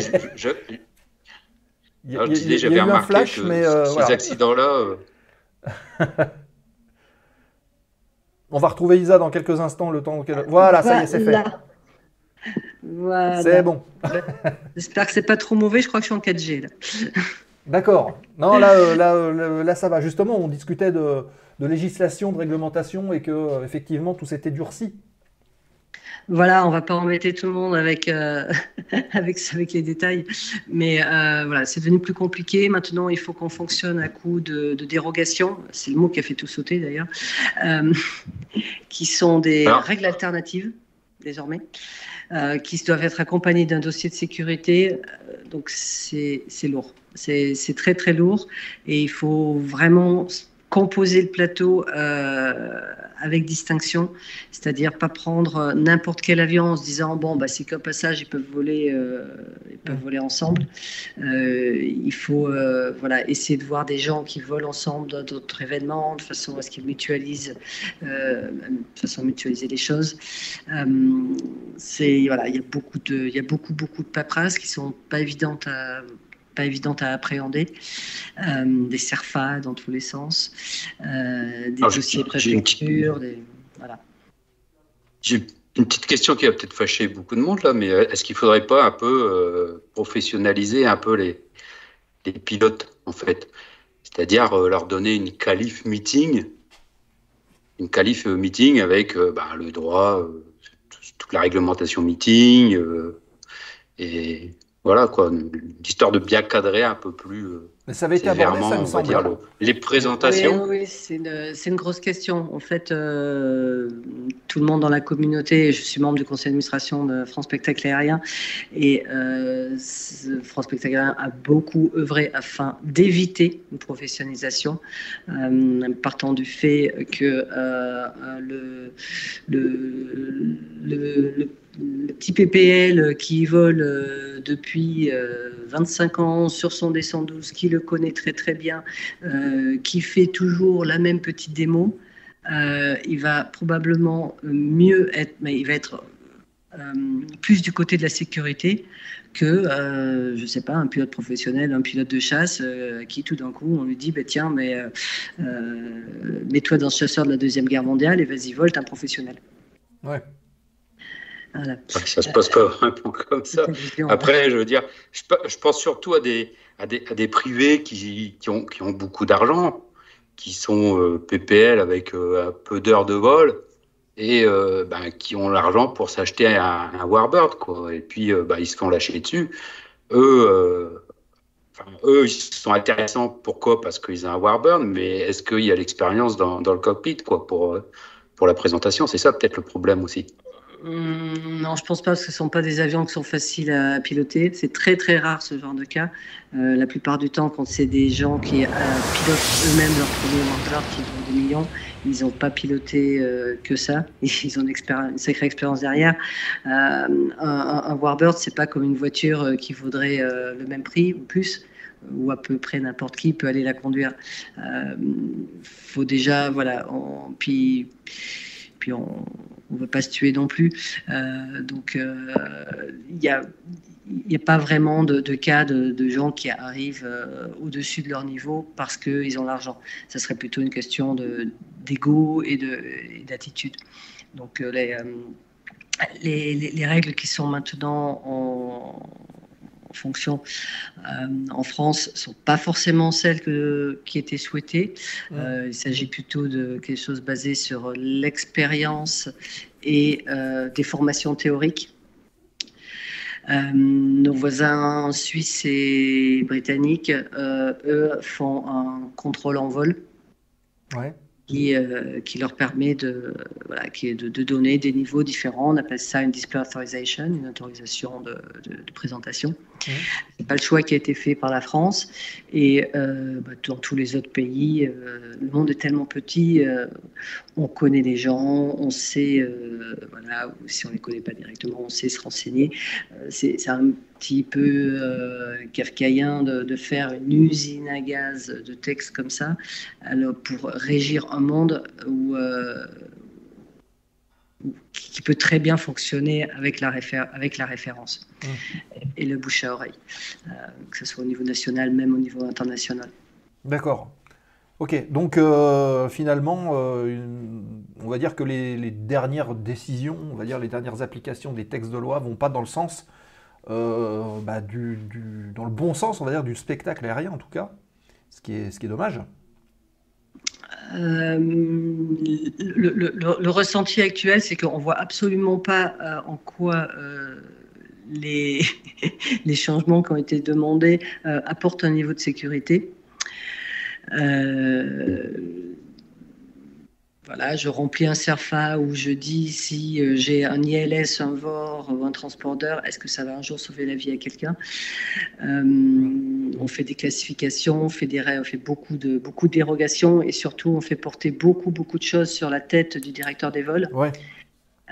Qui tout aussi bon et doué qu'il soit, il n'y a aucun directeur des vols qui aura l'expérience de voler, de voltiger en cap en extra 300, de faire de la patrouille serrée en Piper Cub, de piloter un DC-3.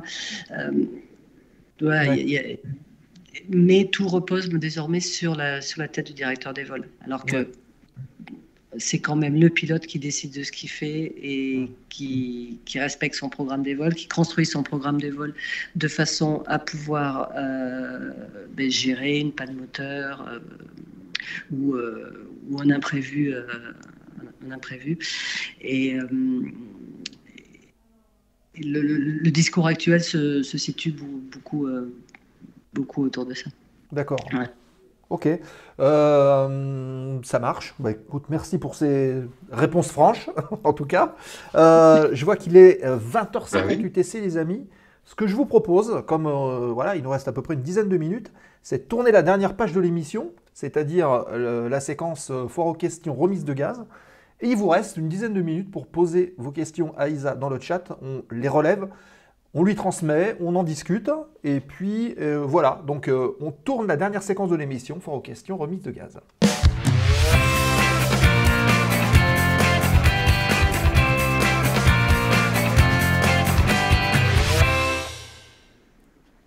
Séquence foire aux questions, remise de gaz, les 5-10 dernières minutes de l'émission où vous pouvez poser vos questions à notre invité.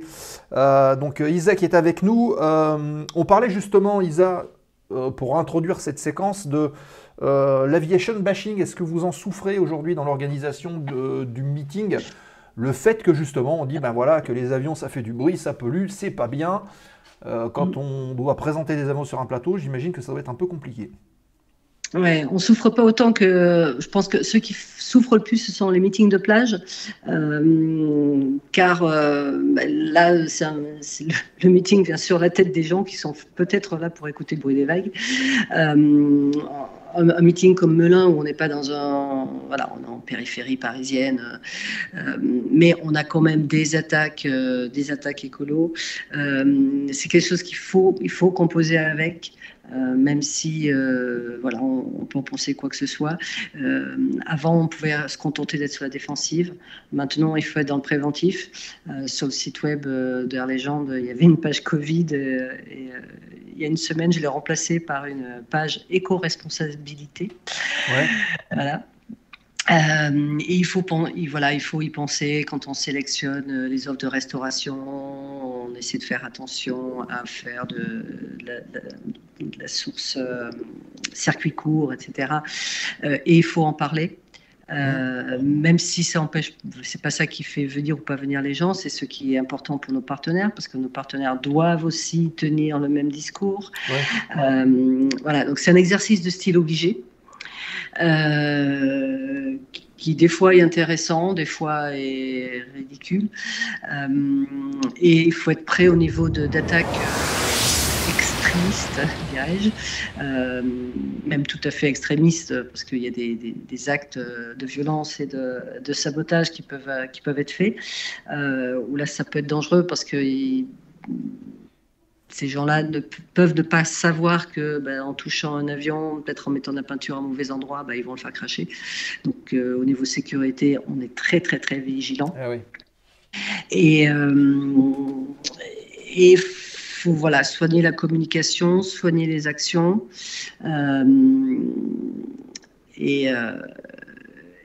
et c'est complètement au cœur, c'est complètement au cœur de notre organisation maintenant. Ouais. Et c'est une préoccupation majeure. Et ça rajoute du travail en plus par rapport à tout le reste. Voilà, ça rajoute du travail et ça donne. On a un côté éducatif à avoir, sachant que. Il faut lire le Fanat de l'aviation, un article de Xavier Méal qui explique de manière très, très claire et très bien illustrée comment, pour l'instant, pour la seule étude qui tienne vraiment la route, a bien démontré, c'est qu'en fait, un événement aéronautique n'est pas plus générateur de carbone, de pollution en général, que n'importe quel rassemblement de personnes.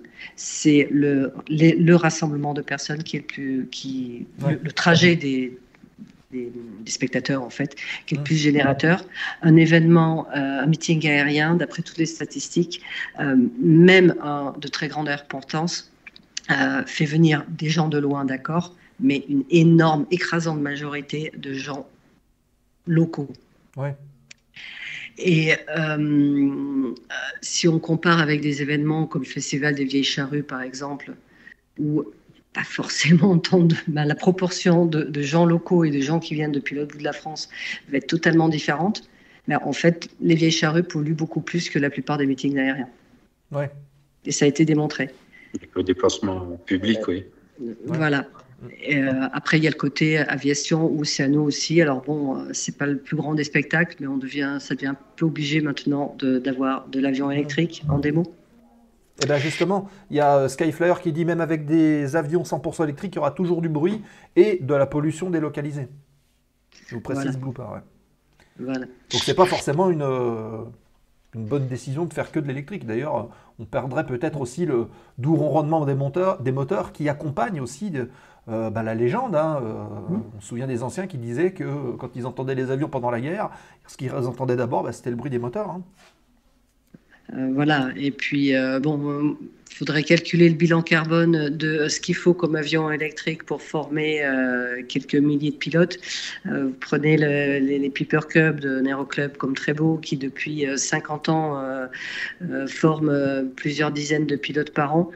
Je ne sais pas si le bilan carbone des machines utilisées pour former maintenant de pilotes sera si comparable que ça. Sachant qu'un Piper est rentoilable, réutilisable, l'avion électrique cassé ou ses batteries... Ouais, ça va coûter bien plus cher en tout cas, ça c'est sûr. c'est sûr. Alors, il y a une question de Free Flight et je voudrais avant souhaiter la bienvenue à Krone, qui est arrivé tout à l'heure, et à Suleiman54, qui viennent de follow la chaîne. Soyez les bienvenus. Et Eric, notre ami, qui nous demande si une personne veut donner un coup de main en tant que bénévole sur un meeting, quelle doit être sa démarche? Il est bien, notre Alors, Free Flight, il pose des bonnes questions. la plupart des meetings ont un site web et soit sur un formulaire de contact, soit si on prend celui d'Air Légende, airlegende, un seul mot, .fr. Alors, voilà, Jordan, est-ce que tu peux mettre airlegende.fr dans le chat, s'il te plaît? Voilà, menu, l'organisation, bénévole, join us, et voilà, tout le monde a sa place, et j'insiste vraiment, il n'y a pas besoin d'être un expert en aviation, on a besoin de tous les talents, comme je le disais en introduction au meeting aérien, surtout que très gros, c'est des tonnes de sujets, il y a de la logistique, il y a de l'accueil, il y a de la sécurité, il y a de la com, il y a de tout, il y a la restauration pour les équipages, voilà. Donc, même si on n'y connaît rien en avion, peut-être autre coupure, non? Ouais, on dirait qu'il y a une petite coupure.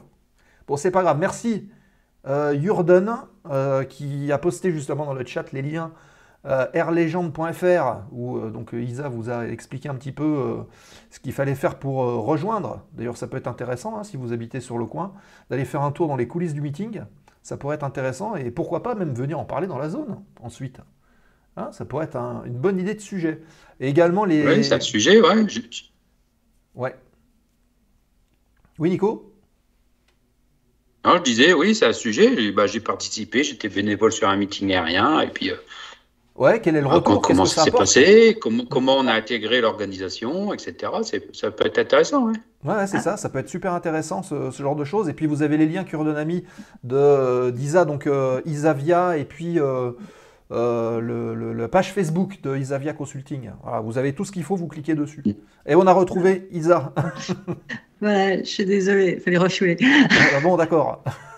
Et Jordan qui a mis également le airlegende.fr/bénévole pour rejoindre l'équipe si vous le souhaitez, évidemment. On a toujours besoin de bénévoles pour la réussite d'un meeting aérien, nous précise Maxime. Et c'est vrai. Absolument. Alors je voudrais rebondir là-dessus dans le sens où effectivement, donc un grand merci à Isa d'organiser ce genre d'événement parce que c'est quand même un travail phénoménal. Je suis pas toute seule. C'est un travail d'équipe, hein, mais bon, il y a quand même quelqu'un qui est au-dessus de ça, quoi. Hein, il y a quand même, c'est un travail phénoménal et je pense qu'en fait, il faut garder nos meetings aériens en France. Si la France doit redevenir un pays de l'aviation comme ça l'est, comme ça l'a été mieux avant, on va dire. Là, c'est vrai qu'on peut dire que c'était mieux avant. Hein, mais voilà, si on veut redevenir un grand pays de l'aviation, il faut montrer des choses comme ça. Il faut multiplier les meetings, des gros meetings. Il faut qu'il y en ait plus. Il faut qu'il y ait du monde qui participe. Il faut, voilà, quoi. Et puis, il faut que les autorités aussi aident aussi à faciliter un peu ça, quoi. Moi, je me souviens. Alors, après, il y a des trucs qui sont... il y a celui de Lens qui est pas mal aussi, il y a souvent une belle plateforme, même des petites fêtes... Ah, pardon. Des petites fêtes, je m'énerve, parce que c'est un sujet qui me tient à cœur. Même des petites fêtes aériennes, ça peut être très sympa en aéroclub, comme il y avait dans le temps, comme il y avait dans les années 30, à l'aviation populaire. Voilà, on est vraiment le berceau de l'aviation avec le grand meeting de Reims, les meetings de Douai, les meetings qu'il y avait au début du XXe siècle. Je pense qu'il faut vraiment qu'on soit aidé par les autorités aussi pour nous faciliter, pour vous faciliter un peu la tâche et puis faire ça dans la bonne entente, que ça redevienne plus une fête aérienne que... j'allais dire, j'exagère un peu, mais un cauchemar d'organisation, quoi, parce que c'est pas évident d'organiser. Voilà, mais non, mais c'est un gros plaisir, voilà. C'est un gros plaisir parce qu'on voit les gens qui sont heureux, on voit les générations qui sont touchées, c'est extraordinaire. Je sais pas s'il y a beaucoup d'activités qui sont vraiment de 4 94 ans, comme ça. Voilà,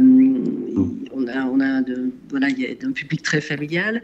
Il y a un public régional qui a souvent connu l'aérien et qui aime les meetings aériens, parce qu'il y a un petit meeting aérien à côté de chez eux, au fin fond de la Lozère. Donc, c'est pour ça que les petits meetings aériens sont, ou simplement portes ouvertes d'aéroclub, sont hyper importantes.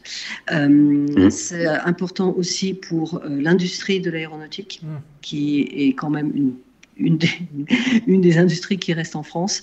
D'ailleurs, les industriels, à Melun, on a Dassault, Safran, probablement Airbus, qui participent. C'est pas pour vendre un Falcon entre deux maquettes, quoique on ne sait jamais, mais c'est aussi pour sensibiliser les jeunes et les inciter à venir les rejoindre, parce que l'industrie aéronautique ne recrute pas que des ingénieurs, elle recrute aussi des Schumach, des tauliers, des tourneurs, etc. Et, il y a plein de métiers qui sont concernés. C'est là où il manque le plus de personnes. Voilà. Donc, là, je voudrais rebondir sur Maxime, là. Maxime qui dit qu'il n'y a pas de tâche ingrate dans l'organisation. Non, il faut un peu de tout. Alors, c'est bien aussi, il serait bien que les bénévoles aussi aillent en famille. Hein, toute la famille, le papa, la maman, les ados qui viennent participer en tant que bénévoles à l'organisation pour placer les voitures, pour guider les gens, pour plein de choses. Ouais. Faire ça en famille, ce serait sympa, ouais. Oui, c'est sûr. Ah, et apparemment, on a reperdu Isa, qui a des soucis de connexion. Je profite aussi de faire un coucou à Cyver, à Marilou avec sa chaîne qui est passée tout à l'heure, qui visiblement n'est pas resté, mais j'ai vu que notre ami Jordan a fait un shoot-out, et donc c'est bien sympathique. Bonne question de Free Flight qui dit, il y a un âge pour être bénévole. Ça, c'est une bonne question. Bonne question. Est-ce qu'il y a un âge limite, ou je sais pas, au minimum peut-être pour être bénévole, il faut peut-être avoir 16 ans. Ah ben voilà, on a retrouvé Isa. Et une question, est-ce qu'il y a un âge pour être bénévole? Alors, on marque souvent 18 ans. C'est une question ouverte. D'ailleurs, il faut qu'on se renseigne auprès de notre assureur. Mais le 18 ans a été pour pas se poser de questions au niveau du service d'alcool, notamment au VIP. Alors, 16 ans, nous dit Free Flight. Voilà, je pense que 16 ans, après il y a des horaires, il y a des questions d'horaire, parce qu'un bénévole est soumis à la loi du travail, donc on ne peut pas faire travailler quelqu'un qui a 16 ans le même nombre d'heures, c'est souvent des demi-journées, mais il ne faut pas hésiter. Voilà, s'il y a quelqu'un qui a 16 ans, on fait aussi des conventions avec beaucoup de groupes de jeunes. C'est quelque chose qui me tient à cœur, que j'ai développé avec les escadrilles jeunesse de l'armée de l'air, avec les cadets de la gendarmerie du transport aérien, avec deux lycées locaux qui font des spécialités, donc des lycées professionnels, qui font soit des métiers d'accueil, soit des métiers de sécurité, qui sont complètement inclus dans notre organisation. Les scouts aussi, qui est pour les parkings voitures. Voilà, donc faut pas hésiter à poser de la question. On a un responsable des bénévoles qui officie aussi à Meaux, parce qu'il faut dire voilà que on travaille ensemble entre meetings, même géographiquement proches, parce qu'on a on n'est pas pareil, donc on se fait pas concurrence. Et voilà, faut pas hésiter à se présenter. Et puis toute candidature, voilà, fait très plaisir et sera étudiée. Donc on rappelle les dates, hein, c'est le 9 et 10 septembre 2023 à Melun-Villaroche pour le prochain Air Légende. Voilà. Voilà. Bah, écoutez, pour les spotters, il y a aussi le vendredi après-midi pour l'accueil des avions. Ah bah voilà, comme ça Maxime il est au courant, étant donné qu'on va le retrouver bientôt, notre ami Maxime. Ok, bah écoutez, je pense qu'on a fait le tour, 21h05 UTC, on est plutôt pas mal. Isa, merci beaucoup de ta participation, de nous avoir éclairé un peu sur les coulisses du meeting et nous expliquer un peu l'envers du décor. Voilà, il y a le chat qui t'applaudit. Je sais pas si ça s'entend, mais voilà. Voilà, merci à tout le monde. Et puis, j'ai pas encore ça en place, mais je pense que vous entendrez parler d'Air Légende avec un petit code promo très bientôt. D'accord. Bah voilà, par exemple, ça Pour peut la être zone bien. aéro. Voilà, pour un petit code promo, si super. vous voulez aller voir voilà. Et puis nous, si on a le studio mobile, ah ouais, ça serait pas mal, ça. Voilà, On va y on en reparle. réfléchir. On va y réfléchir avec grand plaisir. Ok, Ok. parfait. On va switcher de caméra pour la fin de l'émission. On va revenir sur la caméra centrale. Hop, c'est où? C'est ici. Voilà. Et je vais vous réincruster ici. Normalement, ça devrait fonctionner. Il n'y a pas de raison. Alors, voilà. Hop. Donc, les amis, alors je regarde un petit peu sur le chat, évidemment. Free Flight Transporter, c'est interdit? Non, c'est pas interdit. Merci Isa, merci beaucoup. Je ferai l'effort de monter dans le Grand Nord, nous dit Free Flight. Ça va être un très dur effort pour Eric, ça, voilà, on en est sûr. Bon, on t'accompagnera, Free Flight. Il n'y a pas de raison, tu vas pas te farcir le travail tout seul. Le Grand Nord, il appelle ça le Grand Nord. Il appelle ça le Moi, Grand j'appelle Nord. ça Ouais. le début du Sud. Pas de souci, il dit. Bon, Moi, ok. j'appelle ça le début du Sud. Alors, C'est super. avant donc de clôturer cette émission, alors déjà, on va regarder vite fait qui est-ce qu'on va aller raider juste après. Il n'y a pas grand-chose ce soir, hein. Il y a Trackum, on a déjà été la semaine dernière. Si vous êtes adepte du bricolage, je vous propose de basculer chez Cabri DIY, qui est un jeune garçon qui fait beaucoup de réparations. Il apprend aux gens à dépanner tout un tas de choses. Ou sinon, il y a de la musique. Dites-moi ce que vous préférez. Est-ce que vous préférez de la musique? Est-ce que vous préférez du dépannage, de la bricole? Dites-le moi dans le chat et puis on bascule. Ou sinon, s'il n'y a rien qui vous plaît, vous dites rien et on clôture l'émission comme ça. Mais avant, je vous rappelle que vous êtes acteur de la promotion de la zone aéro. N'hésitez pas à en parler autour de vous, dans vos organisations, dans vos aéroclubs.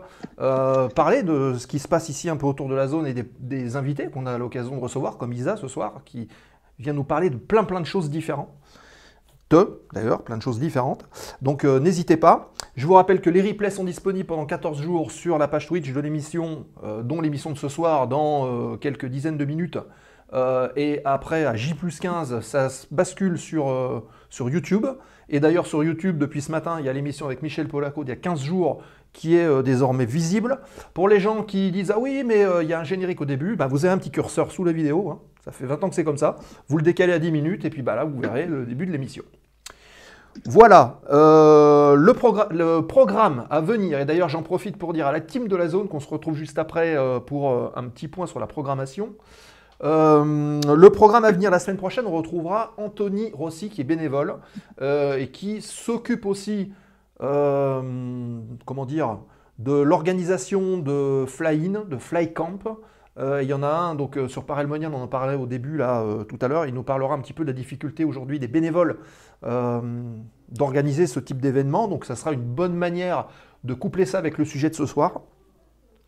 Et ensuite, on va basculer sur le programme du mois de mars, qui est déjà bien chargé, et je vais même vous faire une confidence, le mois de mars il est bouclé, et je vais même vous faire une confidence, puisque le mois d'avril il est bouclé aussi. Voilà. Et là, on est en train de travailler sur le mois de mai. C'est pour vous dire que il y a beaucoup de choses qui sont en train d'arriver. Normalement, le programme du mois de mars, après Anthony, on vous l'annonce la semaine prochaine. On en a parlé déjà un petit peu. On va retrouver Maxime, qu'on a vu tout à l'heure, pour parler de spotter. On va parler d'altimétrie. On va parler de plein de choses. Et d'ailleurs, si vous souhaitez en savoir un petit peu plus, je vous invite à rejoindre le Discord de la zone aéro. Voilà le lien. Vous cliquez, vous nous rejoignez, vous allez dans Programme à venir. Et il y a déjà des publications qui sont indiquées. Donc allez voir et vous verrez ce fameux programme qui sera publié sur les réseaux sociaux dans la semaine prochaine. Voilà, vous savez tout. Alors que Free Flight nous dit tu peux raider Grisou, mais Grisou il n'est pas en ligne. Il n'est pas en ligne, donc bon, on va rien raider du tout ce soir. Je refais un petit point là. Non, il n'y a rien. Donc, on ne va pas raider ce soir. Isa, merci beaucoup. Nico, merci beaucoup. Merci à vous. Avec plaisir. Voilà, bonne soirée à Merci. vous. Bonne soirée à vous sur le chat et merci encore une fois de votre fidélité de nous avoir suivis. On se donne rendez-vous la semaine prochaine avec Anthony, ce sera 20h30. Et évidemment, on poursuit le débat sur Discord pendant toute la semaine. Rejoignez-nous en masse. Il y a des photos d'avion, il y a des photos de cockpit, il y a plein de choses et on discute voilà, sur le Discord, c'est cool. Donc, Voilà, bonne soirée à toutes et tous. On lance le générique de fin. Rendez-vous la semaine prochaine. Merci Isa, encore une fois. Le chat te remercie. Et, merci à vous. Salut à tous. Et puis rendez-vous la semaine prochaine dans la zone. Et les amis, dans quelques minutes sur le Discord. Ciao, bye bye. La zone